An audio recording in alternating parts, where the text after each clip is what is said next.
I heard footsteps walk across the tile floor of my hospital room and stop alone in a hospital bed past 2 a.m. The room was dark except for the light leaking in from the hallway under the door.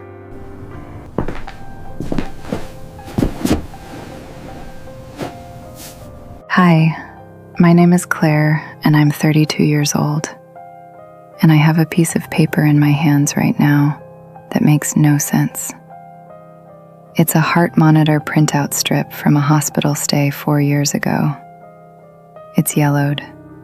The creases are so worn, the ink has started to crack where I've folded and unfolded it too many times. But the timestamp is still legible. 2:41 a.m., March 7th, 2020. At 2:41 a.m. on that night, my heart rate, which had been jumping all over the place for hours, suddenly went calm, steady, even, like someone flipped a switch inside my chest. At 2:41 a.m., I heard footsteps walk across the tile floor of my hospital room and stop right next to my bed. No one was in that room with me. The door didn't open. No nurse came in until 2:48. I checked. I asked. I confirmed it the next morning. Nobody walked into that room. But I heard the footsteps, and something stood beside me. I need to back up. I need to tell you who I was before that night, because otherwise, none of this makes sense coming from me. I was not someone who believed in things like this, not even a little. I grew up in a house where faith was like wallpaper. It was just sort of there in the background. We went to church on Easter. My mom said grace before Thanksgiving dinner. I think I was baptized as a baby, but honestly, I'm not even sure. By the time I was 9 or 10, none of it meant anything. It was just routine. And then it wasn't even that. My mom got sick when I was 23, ovarian cancer, and I watched people pray over her. I watched church friends come to the house with casseroles and Bible verses and soft voices telling us God had a plan. I watched my aunt lay hands on my mother's shoulders and pray in whispers while my mom sat there in a wheelchair getting thinner every week. None of it changed anything. She died on a Tuesday afternoon in November. She was 51. And something in me sealed shut that day. Not with anger exactly. Something quieter than anger. Something more like concrete setting. I decided that faith was what people reached for when they didn't have the strength to face the truth. And I was going to face the truth. I was going to be the strong one. I was going to handle things, all things, by myself. And I did. For years, I did. I managed everything. Work, bills, my younger sister's college applications, my own grief, which I never once called grief. I called it being busy. I called it pushing through. I had routines. I had spreadsheets. I had plans for everything. Control was my system. If I could organize it, I could survive it. I never asked anyone for help, not once. I thought needing help meant something was broken in you, and I refused to be broken. What I didn't realize was that I was running on fumes for years. And fumes eventually run out. I collapsed at work on a Friday afternoon. Just went down. 1 second, I was standing at my desk. The next second, the ceiling was above me, and someone was holding my head and asking me if I could hear them. They called an ambulance. They took me to the hospital. They ran tests. They said it was exhaustion and dehydration and stress, and that my heart had been doing something irregular, and they needed to keep me overnight to monitor it. So there I was, alone in a hospital bed past 2 in the morning. The room was dark except for the light leaking in from the hallway under the door. This thin strip of fluorescent white just lying across the floor. The monitor beside me was beeping, and I hated the sound of it because it kept reminding me that my body was doing something I couldn't control. The beeps weren't steady. They were uneven, fast, then slow, then fast again, like my heart couldn't decide what to do. The hallway was so quiet, I could hear the hum of the lights out there.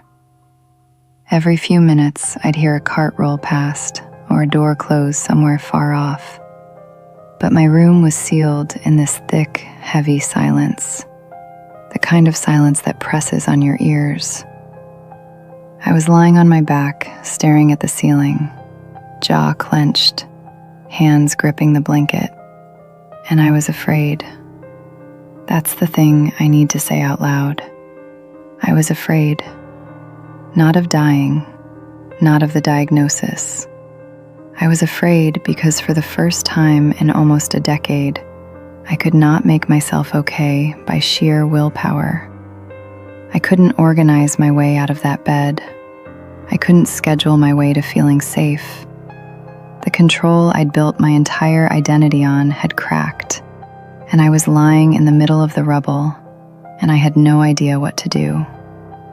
And something in me just broke open, not dramatically, not like in the movies. It was barely even a whisper.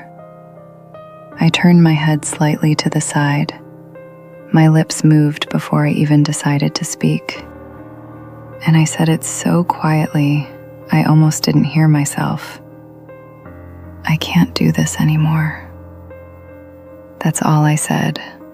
Not a prayer, not addressed to anyone, not aimed at the ceiling or at God or at anything specific. Just 5 words falling out of me like I'd been holding them behind my teeth for years, which I had. And then I heard the footsteps. They came from somewhere near the door, slow, deliberate. The soft, even sound of someone walking across tile with purpose. Not rushing, not hesitating. One step, then another, getting closer, crossing the room toward me. They stopped right beside my bed, right there, close enough that if someone were standing there, their hip would have been touching the mattress rail. I turned my head. I looked. No one was there. The door was still closed. The strip of hallway light under it was unbroken. No shadow had crossed it. No handle had turned. But the footsteps had stopped right beside me. And in the space where someone should have been standing, I felt something I will never be able to fully explain. Warmth.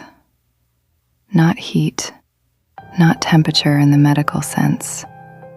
Warmth like being held without arms, like something settling over my chest, heavy and light at the same time, present.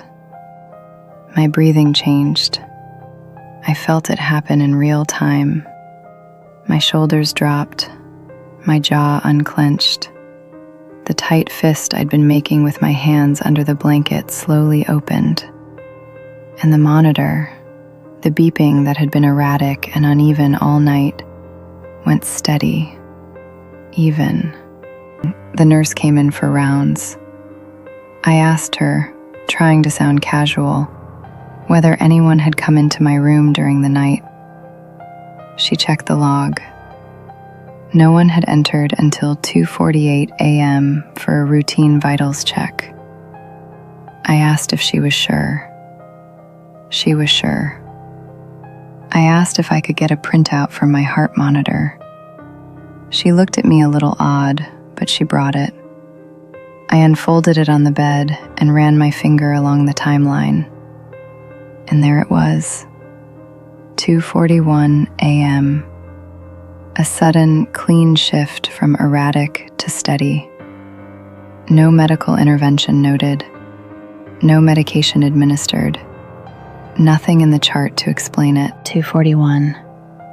The exact moment I heard the footsteps stop beside me. I folded that strip and put it in my purse. I've kept it ever since. It's not the same person I was before that night. Not entirely. The change didn't happen all at once. It wasn't some overnight transformation where I woke up with all the answers. But something shifted. Something foundational. The need to control everything loosened its grip. Slowly, week by week. I let a friend drive me to a follow-up appointment. That sounds small, but for me, it was enormous. I let my sister call me without pretending everything was fine.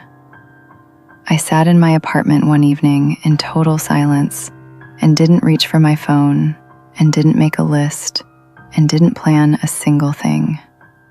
I just sat there, and the silence felt familiar. It felt like that room. The monitor strip moved from my purse to my nightstand. It sits there now. And it's not medical data to me anymore. It's not a chart or a reading or a printout. It's the only physical record I have of the moment something arrived in my room before any human being did. Before I pressed a call button. Before I said a proper prayer. Before I even finished the sentence. I don't have a theology degree. I'm not going to stand here and tell you what it was, or give it a name, or try to build a doctrine around a heart monitor strip and a sound I heard in a dark room at 2 a.m. But I know what the data shows, and I know what I felt. And they line up in a way I cannot explain and I cannot manufacture, and I have stopped trying to dismiss. If you're the kind of person who never asks for help, if you're the one who holds everything together until your body literally drops you on a floor to get your attention, I'm not going to tell you to pray a certain way or believe a certain thing. I'm just going to tell you that maybe you don't need a perfect prayer. Maybe you don't need the right words or the right posture or the right amount of faith. Maybe you just have to stop pretending you're okay. Because whatever came into my room that night, it arrived before I even finished whispering.